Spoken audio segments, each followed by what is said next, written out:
91 লক্ষ লোক আজকে বাদ গেছেন ভোটার লিস্ট থেকে, এটা কিন্তু মুখের কথা নয়।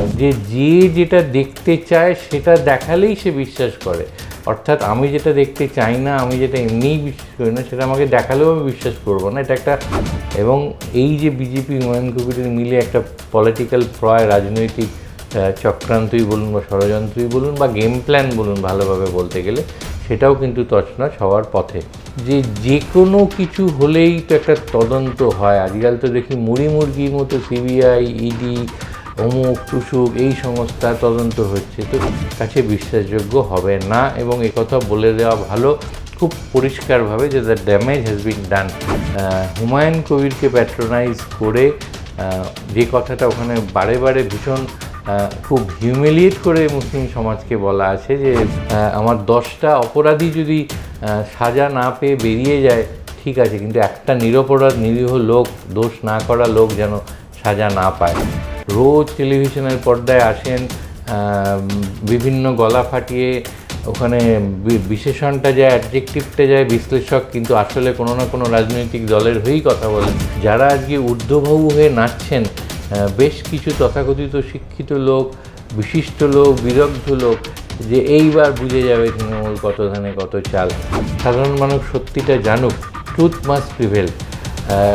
এখন এইটা বলার ফলে যেটা বললাম যে the damage has been done, sir you are flouting the fundamental principle of jurisprudence. Sir, you are defying the fundamental principles of jurisprudence. নমস্কার, ক্যান্ডিডলি ইয়োরসের একটা সম্পূর্ণ নতুন পর্বে আবার আপনাদের সকলকে স্বাগত। এটা আপনারা একযোগে দেখতে পাবেন হেডলাইন্স কলকাতা, হেডলাইন্স ত্রিপুরা, আমাদের ডেলি হ্যান্টের লাইভ চ্যানেলে, আমাদের জিও প্লাস এবং জিও টিভির লাইভ প্ল্যাটফর্মে, নিজস্ব ইউটিউব প্ল্যাটফর্ম এবং সোশ্যাল মিডিয়া প্ল্যাটফর্ম তো রয়েছেই। বাংলার যে ভোটটা সেটা একেবারে গড়াতে গড়াতে বলা যেতে পারে অলমোস্ট লাস্ট ল্যাপে পৌঁছে গেছে, একেবারে সরগরম বাজার। এই মুহূর্তে বঙ্গ রাজনীতিতে যেটা সবচেয়ে বেশি নিয়ে বহুল আলোচিত বলা যেতে পারে, সেই বিষয়টি হলো একটি ভিডিও তৃণমূল কংগ্রেসের পক্ষ থেকে রিলিজ করা হয়েছে, সোশ্যাল মিডিয়া একেবারে ছেয়ে গেছে। হুমায়ুন কবিরের একটি কথোপকথনের ভিডিও, সেই প্রসঙ্গে আমরা একটু পরে আসছি। তার আগে আজকের পর্বটা শুরু করব একটা, বলতে পারেন কিছুটা হলেও একটা স্মৃতিচারণা বা একটা অ্যানেকডোট, যেটা একেবারে ব্যক্তিগত জীবন থেকে উঠে আসা। আমরা তখন কলেজে পড়ি, কলেজে ঢুকেছিলাম যখন, কলেজের আমাদের যিনি বিভাগীয় প্রধান, ডিপার্টমেন্টাল হেড, তিনি ইকোনোমেট্রিক্স পড়াতেন। এবং ইকোনোমেট্রিক্স পড়ানো মানে আমরা ভেবেছিলাম এই আগামী 3 বছর ধরে, তখন 3 বছরের অনার্স কোর্স ছিল, যে ওই ব্ল্যাকবোর্ডে প্রভূত স্ট্যাটিস্টিক্সের প্রবাবিলিটি থিওরি, অঙ্ক, ইকোনোমেট্রিক্স যেটাকে বলা হয়, তার ওপর প্রচুর লেখালেখি, অঙ্ক কষাকষি, গ্রাফস, এই সমস্ত হবে। কিন্তু উনি প্রথম দিন এসেই যেটা একেবারে ক্ল্যারিফাই করে দিয়েছিলেন বা একেবারে ক্লিয়ার করে দিয়েছিলেন যে উনি আগামী 3 বছরে এই ব্ল্যাকবোর্ডটা ইউজই করবেন না, কারণ ওনার জীবন দর্শনটা হলো যে seeing is believing, and believing is not understanding, and understanding is far more better than believing. অর্থাৎ উনি চাইতেন যে তার ছাত্ররা ব্যাপারটা বুঝুক। যে মুহূর্তে আমরা একটা কিছু দেখি সেটা বিশ্বাস করতে শুরু করি, তখন আর ওটা বুঝি না ভেতরে ঢুকে। এইটা কিন্তু ওই সেই অনার্স ক্লাসের প্রথম দিন থেকে মনের মধ্যে গেঁথে গিয়েছিল, এটাকেই মেনে চলছিলাম। কিন্তু ইদানিং যেটা দেখি সেটা হচ্ছে, দেখলেই যে শুধু লোকে বিশ্বাস করে তা নয়, বিশেষ করে অন্তত যা দেখতে পারি এই সমাজ মাধ্যম বা সোশ্যাল মিডিয়ার জমানাতে, যে যেটা দেখতে চায় সেটা দেখালেই সে বিশ্বাস করে। অর্থাৎ আমি যেটা দেখতে চাই না, আমি যেটা এমনিই বিশ্বাস করি না, সেটা আমাকে দেখালেও আমি বিশ্বাস করবো না। এটা একটা অদ্ভুত প্রবণতা। মানে ধরুন যে এক্স দলকে সমর্থন করে, ওয়াই দল যদি এক্স দলের বিপক্ষে কিছু একটা সঠিক কিছু আনে, তবুও সে বিশ্বাস করবে না যেটা সত্যি হতে পারে। অর্থাৎ আমাদের সেই একেবারে অনার্স ক্লাসের প্রথম দিনে শেখা যে জীবন দর্শন, যে সিইং ইজ বিলিভিং, এখন seeing is believing, but seeing is বিলিভিংটা সিলেক্টিভলি। আমরা যেটা দেখতে চাই সেটা আমাদের দেখালে তবেই আমরা বিশ্বাস করি, অন্যটা করি না। এইরকম একটা অদ্ভুত বলা যেতে পারে ব্যবস্থার মধ্য দিয়ে, একটা সিস্টেমের মধ্য দিয়ে এখন আমরা চলছি। এটা মানসিক একটা ব্যাপার, মানসিকতা এটাই আছে। লোকে কিছুতেই যার থেকেই হয়তো যাদেরকে কোট আনকোট অন্ধভক্ত বলে, তারা ওই যেটা বিশ্বাস করে বসে আছে সেটা গোঁড়াভাবেই বিশ্বাস করে বসে আছে। এই যে সিইং ইজ বিলিভিংয়ের কথাটা বললাম, এটা কেন বললাম, এটাতে আমরা আবার ঢুকবো একটু বাদে। ওই যে ভিডিওর কথা দিয়ে শুরু করেছিলাম, এই হুমায়ুন কবিরের সঙ্গে কিছু কথোপকথনের ভিডিও প্রকাশ করেছেন তৃণমূল কংগ্রেসের পক্ষ থেকে, এবং অন্যান্য সমাজ মাধ্যমে এটা ভীষণভাবে চলছে। যেখানে দেখা যাচ্ছে উনি কথা বলছেন কারোর সঙ্গে, সেই কথায় কিছু জিনিস খুব পরিষ্কারভাবে উঠে এসছে, যে উনি বিজেপির সঙ্গে একটি রাজনৈতিক ডিল করতে চাইছেন। সেই ডিলের মাধ্যমে মুসলিম ভোটকে ভাঙার একটা খেলা চলেছে। যে উনি যেহেতু একসময় তৃণমূলে ছিলেন, এবং তৃণমূল কংগ্রেস যেহেতু এতদিন ধরে মুসলিম ভোটের ওপর যেটা একটা পারসেপশন যে ভীষণভাবে বিশ্বাস করে এসছে, এবং এই 30% অফ মুসলিম ভোট সেটা একটা কনসলিডেটেড ওয়েতে তৃণমূল কংগ্রেসের দিকে যায়, এরকম একটা বিশ্বাস। এইটাকে ভাঙানোর জন্যেই বিজেপি কিন্তু প্রথম থেকেই ওদের যে অঙ্কটা ছিল যে তৃণমূল কংগ্রেসকে এই রাজ্যে ধাক্কা দিতে গেলে তাদের মুসলিম ভোটে থাবা বসাতেই হবে, ওটাকে ভাগ করতেই হবে। তারই হয়তো অঙ্গ হিসেবে এটা একটা জল্পনা কল্পনা অনুমান বা যেটাকে বলে পলিটিক্যাল গ্রেপভাইন্স এরম একটা ছড়াচ্ছিল যে হুমায়ুন কবিরের বেরিয়ে এসে নিজের দল ঘোষণা করা, এটার পেছনে কোথাও না কোথাও একটা বিজেপিরই হয়তো প্যাট্রোনাইজেশন মদত আছে। যে ভিডিওটা প্রকাশ পেয়েছে একটা স্টিং অপারেশনের মাধ্যমে, তাতে কিন্তু এই যেটা জল্পনা কল্পনা বা অনুমান ছিল সেটাকে একটা প্রামাণ্য জায়গায় নিয়ে এসেছে। এটা একেবারেই সত্যি কিনা সেটা বলার অধিকার কতজনের আছে জানি না, কারণ তার জন্য বেশ কিছু সরকারি সংস্থা আছে যারা এগুলো বিচার করে। কিন্তু এখন বেশ কিছু টুল, এআই টুলই অ্যাভেলেবেল আছে, যেগুলো দিয়ে পরীক্ষা নিরীক্ষা করলে বোঝা যায় একটি ছবি বা ভিডিও সেগুলো সত্যি কিনা, জেনুইন কিনা, অথেন্টিক কিনা। এই রকম বেশ কয়েকটি এআই টুল দিয়ে আমরা নিজেরা পরীক্ষা নিরীক্ষা করে দেখেছি, বহু লোকে করে দেখেছেন, তাতে কিন্তু এটাকে একদম জেনুইন হিসেবেই দেখানো হচ্ছে। ওনারা যেভাবে অ্যানালিসিস করেন লেয়ারগুলোকে বিশ্লেষণ করে, ইনফ্যাক্ট আপনারা ভিডিওটা ভালো করে দেখলে বুঝতে পারবেন যে সেখানে কিন্তু একটা কন্টিনিউটি আছে কথোপকথনের। এআই যদি করতে হয় আপনাকে, প্রথম কথাটা একটা 19 মিনিটের টানা ভিডিও, এই 19 মিনিটের টানা ভিডিও এইভাবে এআই দিয়ে করা খুব মুশকিল, কারণ এআইটা পুরোপুরি প্রম্পট নির্ভর। আপনি আগে থেকে কিছুতেই প্রম্পট করে দিতে পারেন না কোন কথার ভিত্তিতে কে কী বলবে। আপনি যদি খুব ভালোভাবে এই ভিডিওটি দেখেন, যদিও এই কথা বলার সঙ্গে আমি বলবো বেশ কিছু তথাকথিত বিদগ্ধ বিশিষ্ট ব্যক্তি যারা রোজ টেলিভিশনের পর্দায় আসেন, বিভিন্ন গলা ফাটিয়ে ওখানে বিশেষণটা যায়, অ্যাডজেক্টিভটা যায় বিশ্লেষক, কিন্তু আসলে কোনো না কোনো রাজনৈতিক দলের হয়েই কথা বলেন। এদের কেউ অধ্যাপক, কেউ রাজনৈতিক বিশ্লেষক, কেউ সাংবাদিক, কেউ সংবাদ মাধ্যমের সঙ্গে যুক্ত। আসলে তারা কি কতটা কি এ নিয়ে অনেক সংশয়ের অবকাশ আছে। তো এই সমস্ত বিদগ্ধ ব্যক্তিরা কিন্তু ভিডিওটা দেখে বা না দেখে, বা ওই যে বললাম যে এখন আর সিইং ইজ বিলিভিং নয়, সিলেক্টিভলি সিইং ইজ বিলিভিং, তো ওনারা বলতে শুরু করেছেন এটা এআই জেনারেটেড। কিন্তু পরিষ্কার করে বলে রাখা ভালো, বেশ কয়েকটি আমরা অন্য একটি ভিডিওতে দেখাবো আপনাদের কাছে, লাইভ ভিডিও দিয়ে আমার এক সহকর্মী দেখাবে যে কীভাবে এআই টুল ব্যবহার করলে তারা একেবারে পর্যায়ক্রমে বিশ্লেষণ করে বলে দিচ্ছে এটি জেনুইন ভিডিও। এবং আপনি খুব সংবেদনশীলভাবে এটা যদি দেখেন, দেখতে পাবেন যে আমি আপনার সঙ্গে কথা বলছি, সেই কথোপকথনের রেশ জেরে কিছু কিছু ওভারল্যাপিং থাকে। মানে আমি কথা বলতে বলতে আপনি শুনছেন, দুবার করবেন, এই করবেন, এই সমস্ত কিন্তু এআই দিয়ে জেনারেট করা যায় না। যেটা জেনারেট করা যায় না সেটা হচ্ছে এই যে 19 মিনিট ধরে আমি আপনার সঙ্গে কথা বলতে বলতে কোন কথার পরিপ্রেক্ষিতে কি বলবো, সেই কথাটা শেষ হওয়ার আগে আপনি ঢুকে একটা কি ইন্টারজেক্ট করবেন, এগুলো কিন্তু প্রম্পটের মাধ্যমে করা almost impossible, next to impossible. তো সেইগুলোর কিন্তু এই ভিডিওটা দেখলে পরিষ্কার বোঝা যাচ্ছে।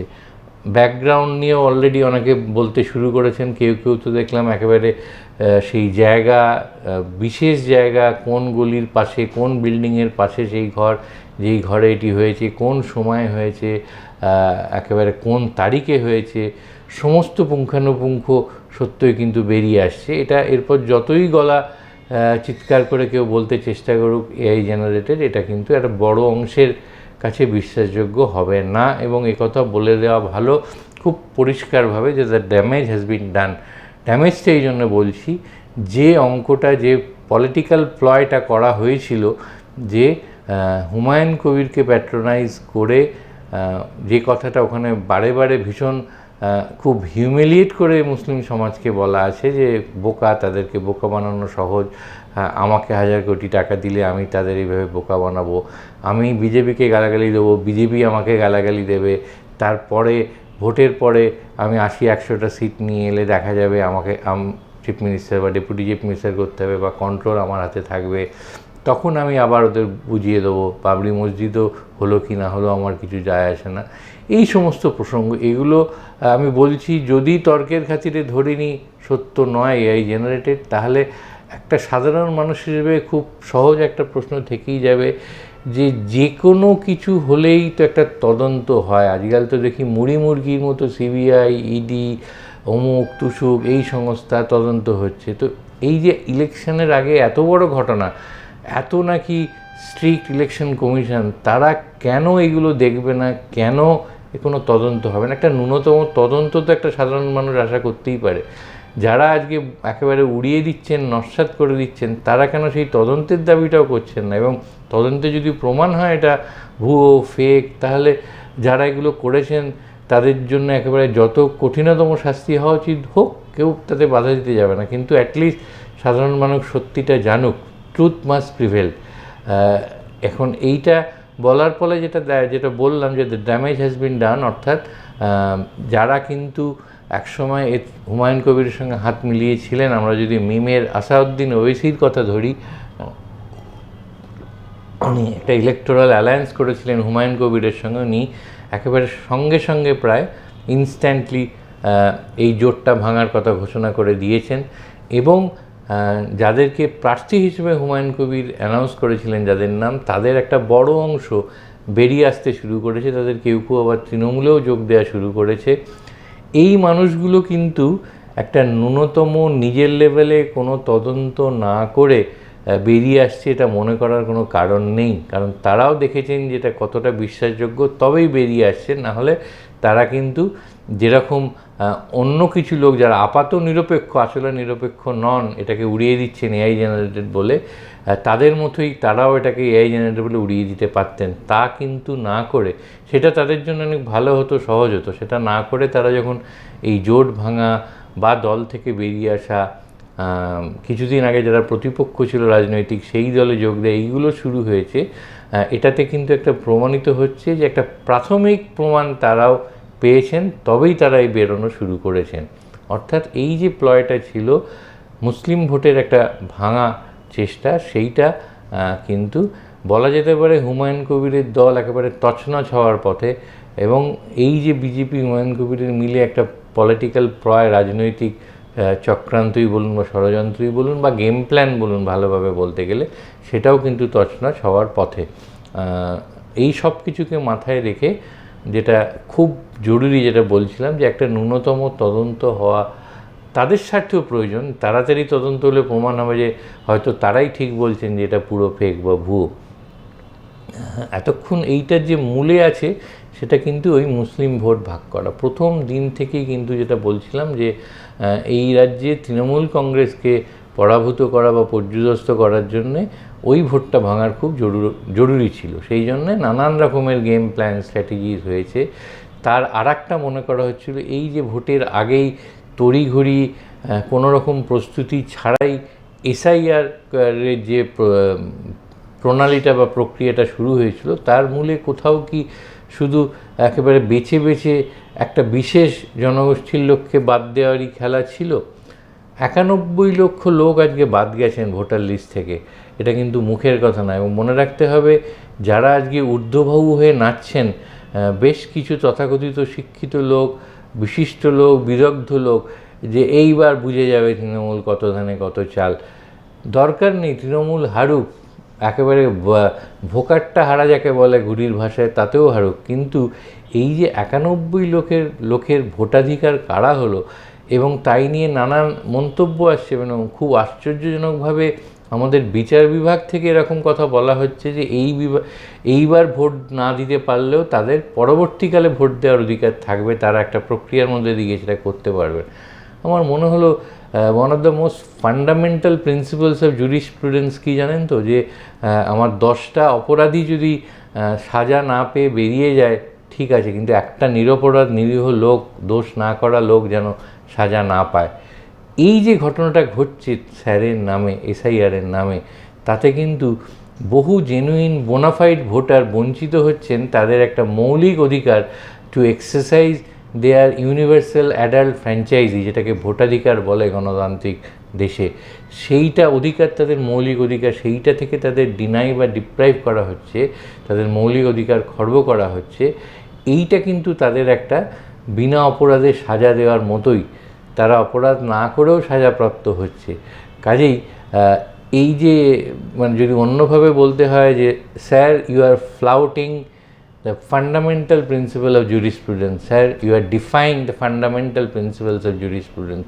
আজকে যাদের নাম বাদ গেছে তাদের দেখে তাকিয়ে যারা ঊর্ধ্ববাবু হয়ে নাচছেন, তারা ভুলে যাচ্ছেন যে এই অধিকার খর্বের ব্যাপারটা তার সঙ্গে, তার পরিবারের সঙ্গে, তার নিকটাত্মীয়ের সঙ্গে হতে পারত বা কোনো দিন হতেও পারে। কাজেই একটা গণতান্ত্রিক দেশে যেখানে ভোটাধিকারের মতো একটা গুরুত্বপূর্ণ ব্যাপারে কারোর অধিকার খর্ব করাটা, এটা একেবারেই কাম্য নয়। এবং সেখানে বিভিন্ন প্রাতিষ্ঠানিক বা প্রতিষ্ঠান যাদের অধিকার ছিল এটাকে রেকটিফাই করার, ঠিক করার, তারা কতটা কিভাবে করছেন, কতটা ঠিক নজর দিচ্ছেন, এটা নিয়ে কিন্তু সংশয়ের অবকাশ থেকে যাচ্ছে। এটা একেবারেই কাম্য ছিল না। একটা এত বড় অংশের মানুষ যারা আমি তো যেটা বললাম, তারা যারা অপরাধ করে বেআইনিভাবে ঢুকে আছেন তাদের বাদ দিক, কিন্তু ওই যে ফান্ডামেন্টাল প্রিন্সিপাল অফ জুরিসপ্রুডেন্স যেটা বলে 10 জন অপরাধী সাজা না পেলেও ঠিক আছে, কিন্তু একজন নিরপরাধী যেন ডিনাইড বা ডিপ্রাইভ না হয়, সাজা না পায়, এইটা মনে রাখতে হবে।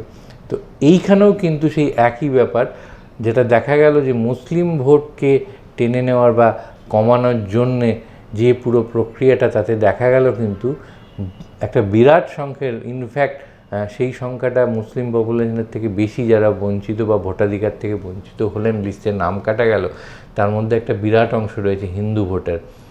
কাজেই ওই মানে এটা অনেকটা নিজের নাক কেটে পরের যাত্রাভঙ্গের মতো ব্যাপারও হয়ে যেতে পারে, মনে রাখতে হবে। তো এই যে অন্য অনেক কিছু ইস্যু হতে পারতো এবারের ভোটে, অ্যান্টি ইনকামমেসি ফ্যাক্টর তো ছিলই, যেটা আমরা বারে বারে বলছি, সাধারণ মানুষের মনে ক্ষোভ ছিল, অনুযোগ ছিল, অভিযোগ ছিল, যেটা ক্ষমতাসীন সরকার, তৃণমূল সরকার, তাদের বিরুদ্ধে। কিন্তু কোনো ইস্যুই এবারে ইস্যু হলো না।